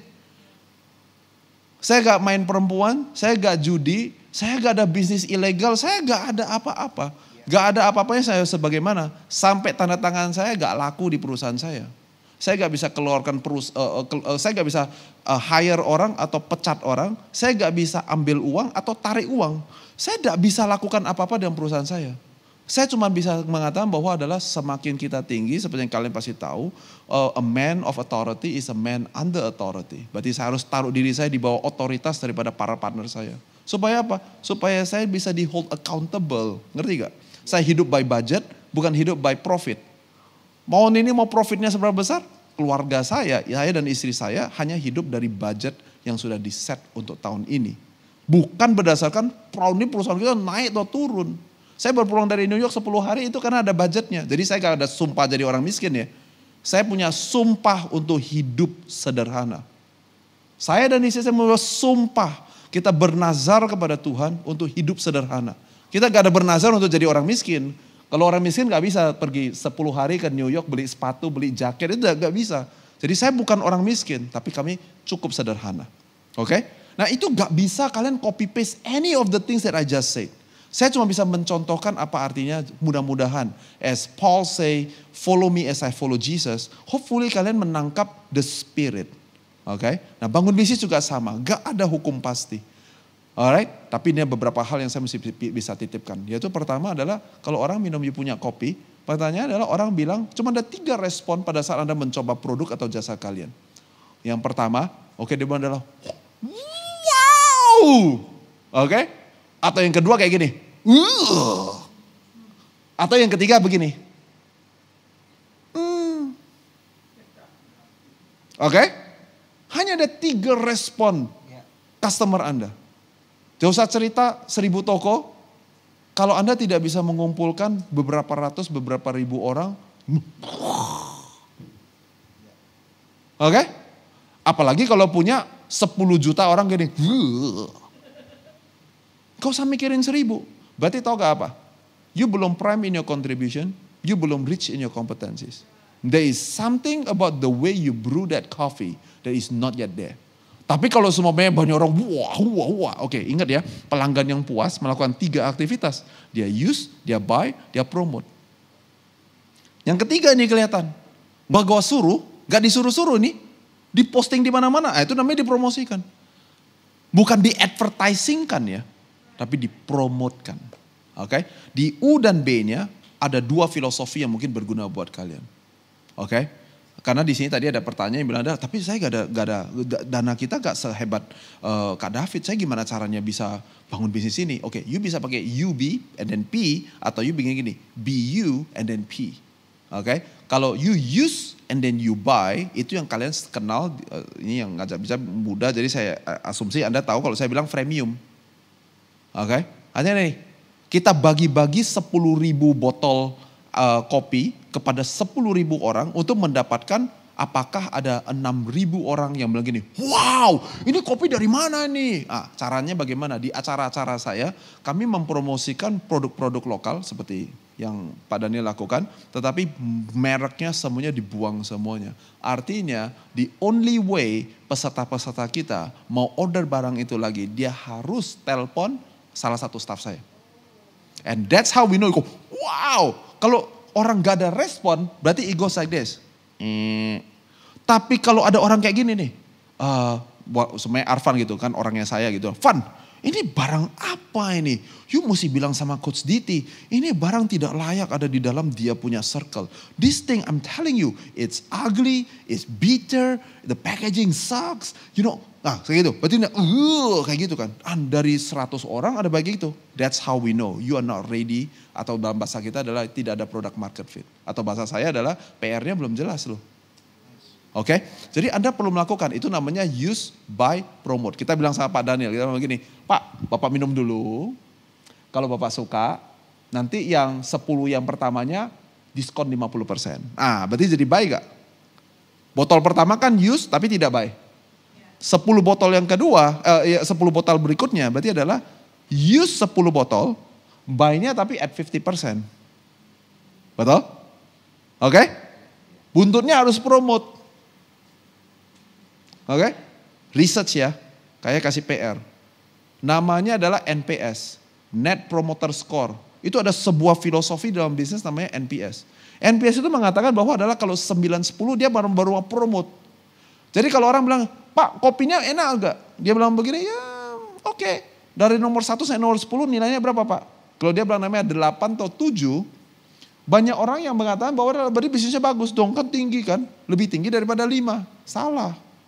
Net Promoter Score mengatakan bahwa hanya orang yang kasih nilai 9 dan 10 yang akan melakukan aktivitas promote.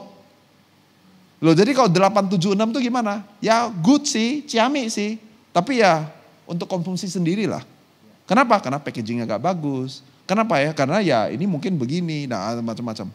Oke, apalagi kalau turun ke bawah. Nah kalau dia di 1 dan 2, berarti dia juga promotor. Tapi promotor apa? Promotor lu goblok. That's what NPS on the nutshell is. Okay? So, that's what you do. Nah, strategi yang berbeda, I don't have money. Kita bikinnya begini, BUP. Buy, use, promote. Katanya gini, Pak Daniel, beli dulu Pak. Ini Pak, harganya 10.000. Gini Pak, saya ongkosnya 4.000. Ginilah Pak ya, Bapak beli dulu aja 4.000 perak. Ya saya pelaris lah Pak, pelaris gitu ya, Bapak beli dulu. Nah Bapak udah buy, sekarang use ya Pak ya. Bapak minum, kalau Bapak bilang gini, aduh ini kok gak enak, saya pulangin Pak 4.000-nya Pak. Buy, use, promote itu namanya adalah money back guarantee policy. Waranti, saya memberikan garansi. Jadi bisa gak pakai uang bangun bisnis? You need to convince me, setelah 22 tahun menjadi seorang pengusaha, you still need to convince me bahwa ada sebuah pekerjaan di dunia ini yang perlu uang, apalagi $1 juta, $10 juta untuk bangun bisnis itu. Mudah-mudahan ini menjadi inspirasi buat teman-teman bahwa I've done it, I've been there. Dan contoh-contoh ini adalah contoh yang menurut saya, harapan saya ya, cukup real. Bahwa bisa, kita orang Indonesia bukan cuma saya pasti bisa. No, it's not just about emotional type of things. Nah, tapi bahwa benar-benar Tuhan sudah memberikan kepada kita sebuah talenta yang ada di atas di sini untuk kita bisa mengolahnya sampai kemudian itu menghasilkan gitu. Ya, tapi kalau seperti tadi Pak saya bilang sama Pak Amos, kalau coba pertama dan coba ke-10 berdiri dan jatuh itu lumrah. Anak-anak gak ada yang tiba-tiba bisa lompat bisa jadi atlet kok. Untuk jadi atlet dia tetap memang harus mulai dari belajar dari merangkak dan berdiri dan jalan dan lari dan baru lompat. Ya, amazing. Amazing. Kita semua diberkati ya. Ada satu pertanyaan lagi dari Zoom. Ini saya rasa cukup relevan juga karena banyak pengusaha yang seringkali saya dengar selalu komplain dengan hal ini. Masalah SDM. Nah tadi dikatakan juga di awal bahwa enak kamu di Amerika, enak kamu ujung-ujungnya muternya enak kamu di Indonesia. Nah ada selalu banyak pengusaha Indonesia yang komplain bahwa pengusaha kekurangan SDM yang kompeten. Banyak orang-orang pekerja-pekerja Indonesia yang tidak mempunyai mindset yang tepat atau mindset yang baik. Nah pertanyaan buat Coach David adalah bagaimana caranya supaya kita pekerja-pekerja dalam perusahaan bisa bersinergi untuk membesarkan perusahaan yang ada. Karena kan kita tahu bahwa tidak dipungkiri SDM adalah aset. Dan tanpa SDM yang kompeten tadi dikatakan nggak mungkin perusahaan itu akan naik ke dimensi atau level yang valuasinya lebih tinggi gitu. Silakan. Ini pertanyaan terakhir. Tiga kata namanya adalah lead by example. Ya. Harus memimpin dengan contoh. Kita nggak bisa bilang begini. Contoh ya guys ya ini ya. Ini mohon maaf ya. Kita kan ini konteksnya agak di gereja. Cuman kalau saya pakai kata-kata yang mungkin keras supaya landing gitu ya. Kalau enggak ya gitu ya. Kita nggak bisa gini. Lu goblok banget sih. Cuman hidupin mic aja gak bisa. Cuman tim lu gak berani nanya. Bos lu tahu gak cara hidupin mic-nya? Cuman bedanya adalah dia gak berani nanya kita balik dan tanya, lu tahu gak cara hidupin mic-nya? Kalau saya bilang, lu gimana sih? Hidupin mic aja gak bisa? Ini, sini, gua kasih lu lihat nih. Hidupin mic itu pencet di sini. Lihat nih, bisa gak? Kalau saya tahu, saya bisa ajarin, how can you give something that you do not have? Jadi, tadi ada pertanyaan tentang bisnis apa yang mesti dibangun 2023. Can I please make a statement to you? I have never ever built a business that I don't know how. Saya belum pernah bangun sebuah bisnis yang saya kagak tahu caranya. Waktu teman-teman kena COVID-19, saya kena COVID-19 gak? Waktu saya yakin di gereja kalian juga pakai recording atau pakai live, pakai Zoom, webinar. Sekarang kita kayaknya biasa itu. Itu berapa di sini yang pada awal pandemi semuanya bingung-bingung tuh caranya bagaimana? Kalau menurut kalian saya tiba-tiba gini, dari bangun tidur kena ilham surga, cuing, langsung tahu. Nah, saya mau nanya lagi. Kalau Bapak Pendeta kalian kan sering bikin konten. Saya ini tidak pernah bikin konten. Saya ini kalau pegang mic di depan kalian, saya paling jago. Acara saya itu kayak ini contohnya minggu depan, hari Senin, hari Selasa. Itu adalah 2 hari single speaker, 15 jam 1 orang, 1 hari. Jadi 30 jam dalam 48 jam single speaker. Ini saya kalau pegang mic bicara ini udah ini 1 jam tidak ada apa-apanya. Oke? Tapi, ada tapinya. Saya pada saat umur kira-kira 22-23 tahun, saya kalau dikasih kamera, video kamera ditaruh di depan mata saya. Cuman sekedar ngomong begini deh. Hi, my name is David Cokro Harjo and welcome to Indonesia Beautiful. Cuma begitu doang. Itu 50 takes. Karena kalau saya bicara, saya ngomongin kan ini ada ketawa kan. Hahaha. I can feed on that energy. Waktu saya dikasih video kamera, terus bilang gini, ayo coba kamu ngomong, seakan-akan pada saat ngomong, mereka semuanya juga, yeay gitu. I cannot imagine it. Oke? Jadi saya sama gobloknya dengan teman-teman semuanya pada saat pandemi pertama kali dimulai. Oke? Tapi, ada tapinya. Saya kan gak tahu. Bahasa Indonesia juga bagus banget. Bahasa Inggris namanya knowledge. Artinya adalah you have an edge if you know. Okay, you don't know. So, can you find out? Do you want to know? Because if you find and know, you get the edge. Jadi knowledge. Jadi apa yang saya lakukan? Di Indonesia, mohon maaf ya, karena kita gak kebiasaan dunia Zoom. Jadi di Indonesia tanya kanan tanya kiri semua sama-sama gobloknya. Betul kan? Jadi bagaimana caranya? Saya ikut seminar-seminar di Amerika Serikat. Jam Indonesia itu adalah jam 2 pagi, jam 4 pagi, jam 11 tengah malam. Lah kan kebalik jamnya soalnya. Saya duduk di situ, saya bayar ribuan dolar, duduk dengar bagaimana mereka melakukan tutorial dan semuanya. Nah, setelah habis kira-kira 30 jam, saya membuat satu kesimpulan. Bahwa adalah ada bedanya antara mau bikin film sama mau broadcasting. Rupanya, kalau kita bikin konten di YouTube kita, kontennya semuanya ini production, ting 1 jam. Post productionnya bisa 1 minggu, 2 minggu, 3 minggu, kalau yang agak lebih kurang kompeten lagi bisa 3 bulan juga gak selesai. Saya bilang, waduh kalau kayak begini caranya saya mau hire berapa banyak orang.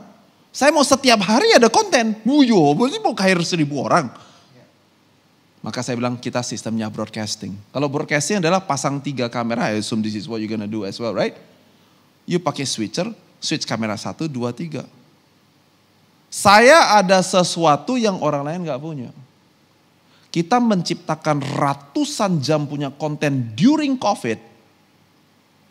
Tidak pernah melakukan second take. Oleh karena saya memang sudah terbiasa bisa ngomong 12 jam, 20 jam. Jadi oleh karena itu, yang dilakukan apa? Saya taruh 5 orang di depan saya, pasang 4 kamera, saya ngajar, that's the production. And because it's a broadcasting, and because we do not recognize second take, dia tik, dia pasang recording, ada video recording, audio recording, and that's dengan data filosofi di kantor kita adalah rasionya 1:1. If the production is 1 hour, the post production is 1 hour. And today, sampai hari ini, semua post production kita, filosofinya adalah 1:1. So everything that you see in our social media, YouTube and everything, itu rasionya adalah 1:1. Jadi kalian mesti mikirnya gini nih, oh saya gak tahu itu. Jadi saya gak pernah bangun bisnis yang kagak tahu. Tapi saya mulainya seperti teman-teman semuanya, juga kagak tahu. Nah pertanyaan saya adalah lu mau tahu gak? Oke, saya punya anak perempuan 15 tahun. Oke, yang tentunya udah mulai remaja. Jadi udah mulai mikirin rambut, mikirin fashion, ya kayak gitu-gitu. Jadi guys saya pertanyaan gini, you're not a woman, you're not a teenager girl, berarti you don't know dong. Nah saya nanya lagi, you mau tahu gak Fit? Mau. Jadi saya ambil apa? Saya ambil majalah anak remaja. Kalau Anda tidak mau, gimana caranya? Long before, jauh sebelum saya menjadi punya, cukup banyak follower di Instagram. Alasan pertama saya bangun Instagram cuma ada satu alasan. Karena saya mau tahu bagaimana generasi anak saya akan berkomunikasi dengan satu sama lain. And I have to know, bukan seperti yang tadi saya bilang, you prepare it only in the time of your need. Pada saat RS kan udah 15 tahun, bapak baru ikut Instagram, terlambat. Anaknya bilang begini, di unfollow lu nanti. Lu nanti dia postingnya semuanya yang friends only, Anda tidak dianggap jadi friends. Anak saya belum jadi remaja, gue udah prepare, gue udah ikut. Bahkan saya lebih aktif, saking aktifnya sampai yang bosnya Instagram, bosnya WhatsApp, bosnya Facebook, semuanya teman saya. Saya bawa anak saya ke tempat yang lu mau pakai teknologinya. Nah guys, kalau udah pawanya kayak begitu, Anda pasti bisa ngapa-ngapain aja. Oke, ya jadi akhirnya ini contoh nutup untuk cerita lucu-lucu. Jadi satu hari saya lagi di bandara, saya pernah ada di bandara dan kemudian saya lihat buku yang disitu top 20 bestseller gitu ya. Nomor 1 saya nomor 20. Ini yang non fiction ya, kalau fiction saya sih gak baca. Semuanya saya udah pernah baca. Semuanya udah baca. Saya 1 tahun baca ya kira-kira 25, 50, 70 buku. Itu track record saya, 72 buku dalam 1 tahun. Oke ya, jadi knowledge-nya dapat ya Pak. Oke, sekarang udah gak ada yang mau dibaca. Jadi saya pikir apalagi yang saya perlu tahu ya. Saya perlu tahu tentang kehidupan istri saya dan anak perempuan saya. Jadi saya baca buku tentang bagaimana melakukan manicure and pedicure.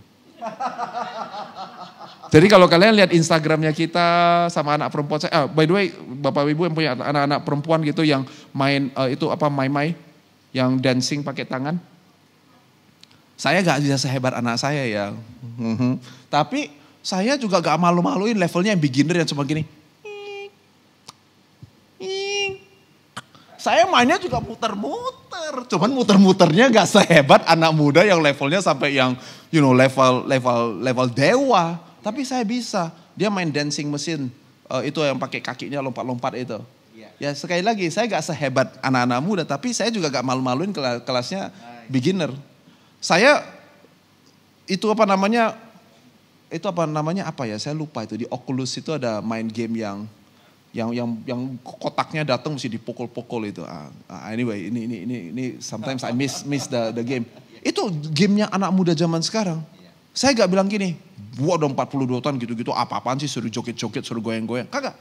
I said that I want to know.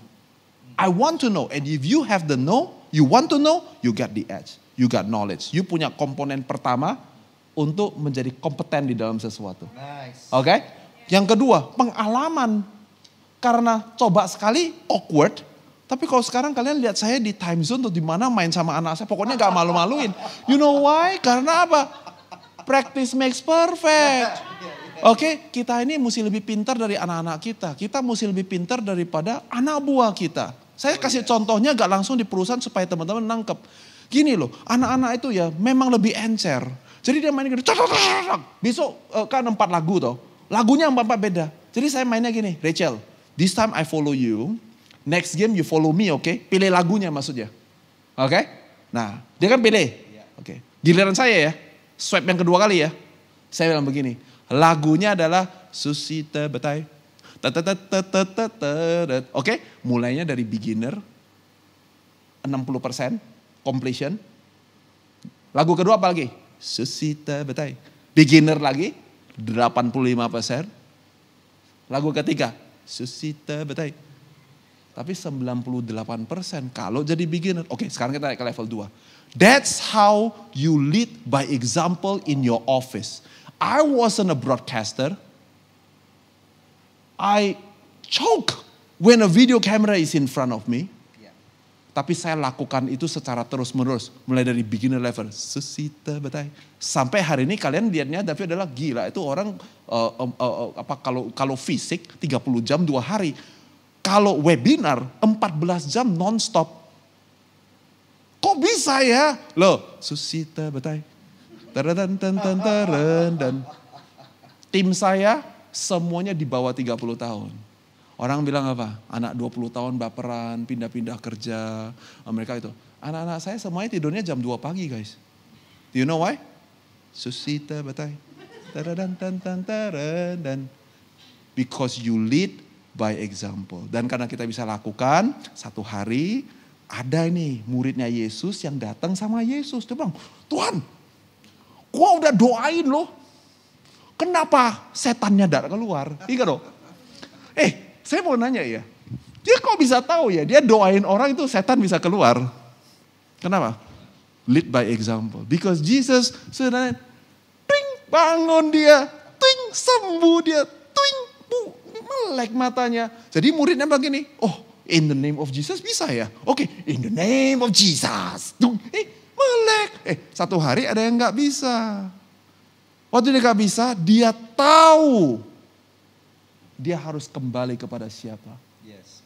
You see, Jesus' disciple did not go to John the Baptist or to the Pharisees or to anyone and say like, how come it didn't work?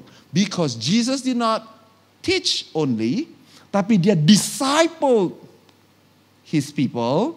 Sehingga pada saat gak jalan, anak kita, tim kita, dia tahu mesti kembali ke siapa. Dia bilang, kok gak bisa? Nah, kita kayak Yesus sekarang, kita bilang begini. Nah, yang kayak begini, ya kan? Oh, no, sorry. Yang pertama dia lihat baik sampai lagi. Dia pergi dong, bring it, tetap jalan. Dia bilang, lu kok bisa ya Tuhan ya? Tuhan bilang begini, yang kayak gini untuk level lo. Doa puasa dulu lo. You see, you lead by example. 3 words, you lead by example. Tapi kalau kita hidupinnya udah caranya dengan cara demikian, maka segala sesuatu, baik itu adalah bisnis idenya, revenue modelnya, maupun proses yang diperlukan untuk membangun bisnis kalian, you lead by example. Yes. You're gonna go to places. Tapi sekali lagi, ada yang prosesnya 3 minggu selesai, ada yang proses 3 tahun dulu. Right. Ya, berbuah itu gak langsung. Nah, itu ada di kita sebagai pemimpin. Kalau kita ngerti dan kita setia melakukannya, jaga tanggal mainnya, kapan tim itu jadi, kapan bisnis itu jadi, kapan pelayanan itu jadi. I can't make a guarantee, but I hope the principle is good. That's right. Pak David, perusahaan Pak David kalau total ya, boleh spill nggak annual revenue berapa? Is that okay to spill? It's okay to ask, but actually I don't know the number. Yeah, if you don't mind to give estimation. Well, saya bukan nggak mau spill, tapi saya benar-benar kagak tahu. I see. Saya benar-benar nggak tahu, tapi mungkin saya bisa share bahwa adalah maybe lebih daripada 95% daripada bisnis kita semuanya memiliki valuasi di atas 1 juta US dollar. Dan ada berapa bisnis sekarang total? Kita berarti ada hampir 100 perusahaan yang benar-benar saya adalah pemegang sahamnya.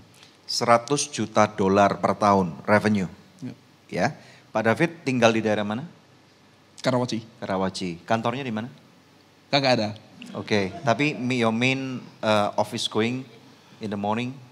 Oh ya, office saya namanya Starbucks, Max Coffee. Alright, oke. Ini yang saya mau buka saudara, karena orang ini humble banget. Apa yang tadi dia bilang bahwa dia sederhana. Dia tidak mengemukakan harus punya kantor di Asta gitu ya, atau di SCBD. That's my point of asking actually. And dari Karawaci kalau ke Jakarta naik apa? Oh, kita ini disciples of Jesus, right? So kita gini, asalkan si Arfadnya mau nganter saya. Oke, tunggu sebentar. Saya rasa mungkin harus pergi ke helipad dulu yang di Karawaci. Oh, udah pasti enggak. Saya cuma punya satu mobil, Pajero umurnya 9 tahun. Oke. Dan itu dipakai ya kenapa ya? Karena ya saya punya 3 orang anak, istri saya ya jadi bisa jemput anak. Right. Ya. Tapi kalau in terms of pergi ke Jakarta, biasanya saya akan tanya kepada anak-anak saya dan saya tanya, saya mau pergi ke Jakarta, siapa yang mau antar saya? Siapa yang mau dapat free coaching 1,5 jam di mobil saya? Oh, I think I have to copy this level.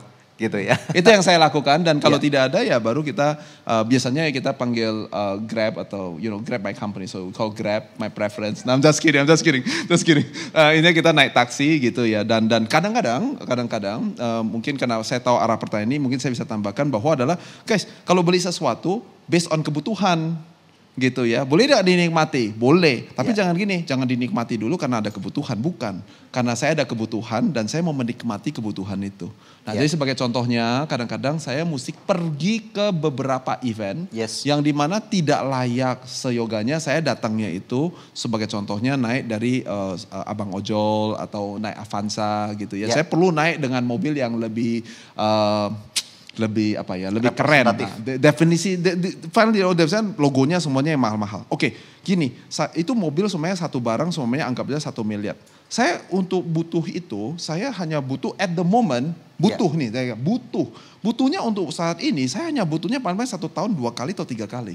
Nah saya kalau panggil Golden Bird dengan mobil itu, yang gak ada plat tulisannya Silverbird dengan nomor sekian, ngerti maksud saya? Platnya juga plat hitam aja biasa. Oke ya, tau gak harganya berapa? 2 juta rupiah. 2 juta. 1 hari penuh soalnya. Kali berapa? 3. Kali 5 deh. 10 juta. 1 tahun biaya saya 10 juta. Beli mobilnya 1 miliar. Gajiin sopirnya. Jadi kebutuhan itu tidak butuh untuk saya miliki. Kebutuhan itu ada di dalam kehidupan saya. Tapi saya butuhnya cuma dengan 10 juta rupiah. Dan itu definisi saya sederhana. Jadi apakah selama-lamanya saya tidak akan punya mobil itu? Jawabannya adalah, kalau kebutuhannya setiap hari saya pakai, berarti 365 dikalikan dengan 2 juta, itu udah mulai tidak masuk akal. Kenapa sebagai seorang investor, kenapa saya masih nyewa, kenapa saya gak beli? Nah pada saat itulah kemudian saya membeli. Dan tidak butuh 365 kebutuhan, mungkin pada saat cuma 100 kali aja dalam 1 tahun saya pakai, di situ saya mulai mengatakan adalah, it's time to increase our kesederhanaan. Kesederhanaannya meningkat, ngerti gak? Ya jadi teman-teman saya suka pertanyaannya, nanti siapa tahu saya ini 42 ya guys ya. Siapa tahu nanti saya udah 50 atau 60 gitu ya. Terus saya ada private jet, kalian emang berubah ya value systemnya sekarang. Jangan heran kalau suatu kali kalian akan menemukan Coach David Cokro Raharjo ini naik kereta dari Karawaci menuju ke Sudirman karena post-COVID ya? Pre-COVID. Pre-COVID saya dari Karawaci ke Jakarta naik KRL. Jadi bukan dari helipad ke Patra bukan ya? Udah pasti tidak. Oke. Dan kemudian dia akan nge-grab kemana-mana gitu, that's him gitu. Jadi berbicara tentang business elasticity berarti di sini kita belajar bahwa problem is okay, problem is normal. Kejatuhan itu adalah sesuatu di mana kita bisa justru belajar. Dan pada waktu kita memulai sesuatu yang kita tidak tahu, maka kita sebaiknya belajar sebelum kita masuk gitu. Belajar dengan sungguh-sungguh, pelajari, buka pikiran, jangan malu untuk bertanya. Dan hari ini kita bersyukur banget karena beliau sudah menginvestkan waktu buat kita semua.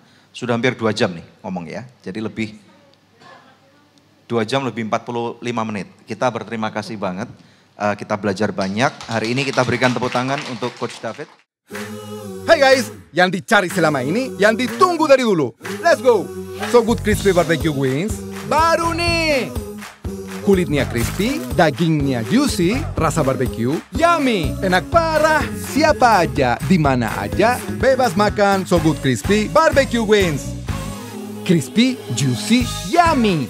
Cobain So Good Crispy Barbecue Wings. So Good Crispy Barbecue Wings, bebasnya kerasa! Lebih baik, So Good! Sones bang! Yuk! Sosis apa yang disukaimu? Pastinya cuma sosis Sunrise yang disuka semua orang. Cuma sosis Sunrise yang disuka semua orang. Sosis So nice kan main rasanya.